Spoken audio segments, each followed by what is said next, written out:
welcome to a special edition of Black and Yellow. This week we focus on American football and the Glasgow University Tigers. With Super Bowl 47 in the books, fans have to wait a long time until they'll be able to see Colin Kaepernick or Tom Brady in action again. Why not shift your attention from the professional players to the rest of the season for the Glasgow University Tigers? The Tigers are currently ranked second in the league, having won 6 out of 7 of their 8 games this season. They suffered a devastating loss against Stirling in their first game of the season, losing by a total of 93 points. I'm not sure devastating is the right word you're looking for. Crushing might be more appropriate, or maybe embarrassing. It's almost like that one episode of Friday Night Lights when Coach Taylor forfeits the game, halftime, down 45-0. Whoa, spoiler alert much? But you're right, forfeiting probably crossed some of the players' minds. They followed that up with a hard-earned 21-14 win against Edinburgh.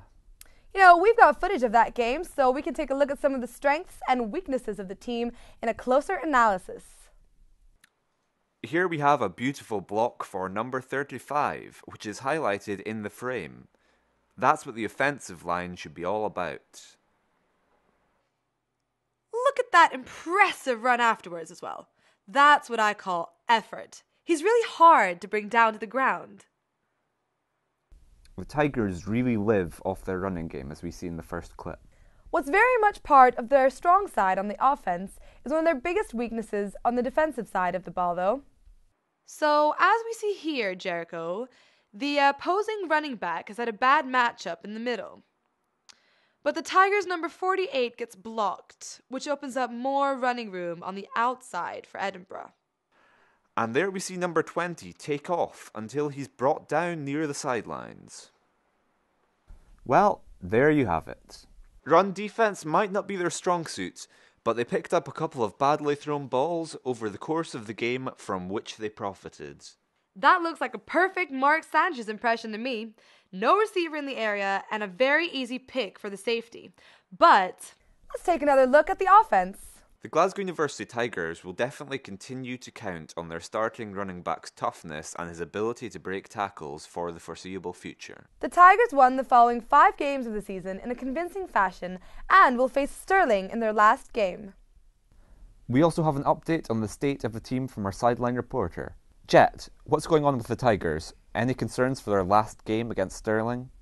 Their biggest question mark against Stirling at the start of the season was their D-line, and while they really tried to improve that part of their team over the course of the winter, their current major concern is depth. Depth is really an issue. They're very worried about injuries, and they've been limited in practice getting physical because they don't want their guys to get hurt. Any specific players or positions they're worried about? There's some serious concern about the Tigers' starting quarterback's right arm. He's apparently suffering from tendinitis in his elbow. Now, I spoke with him yesterday and he told me that he's wearing a sleeve on the elbow which has evolved over the last week to include a piece of plastic, and that adds some pressure onto the tendons. Will he be able to play next Sunday? He's listed as questionable right now, but they're cautiously optimistic that he will be ready by game time. That sounds like anything but an ideal situation. You just can't really fight the injury bug.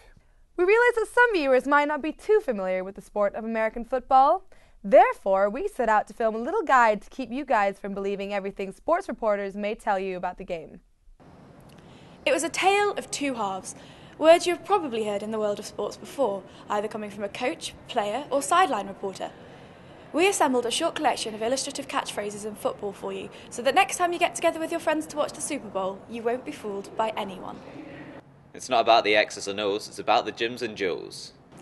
That's actually meant to say, forget about tactics, it's all about the player's abilities in the game. He's great in the open field. Duh, everyone is. That's why it's called open field. It's a game of inches. And of yards. Don't forget the yards. He makes up for his lack of athleticism with his intangibles. He's probably not good enough to be in the league 2 years from now. Their quarterback's a game manager. They wish he was better, but he's all they have. This game is not for the faint of heart. You better prepare to see some players getting carried off the field. Great blocking at the point of attack. They surely would have got more penalties otherwise. Any given Sunday. On any given Sunday, any team can beat any other team. However, it's more often an excuse for an embarrassing loss. Well, It is what it is. That's all for this edition of Black and Yellow. Check us out at GUST.tv and don't forget... You know what it is! Yeah, you know what it is. Everything I do it big.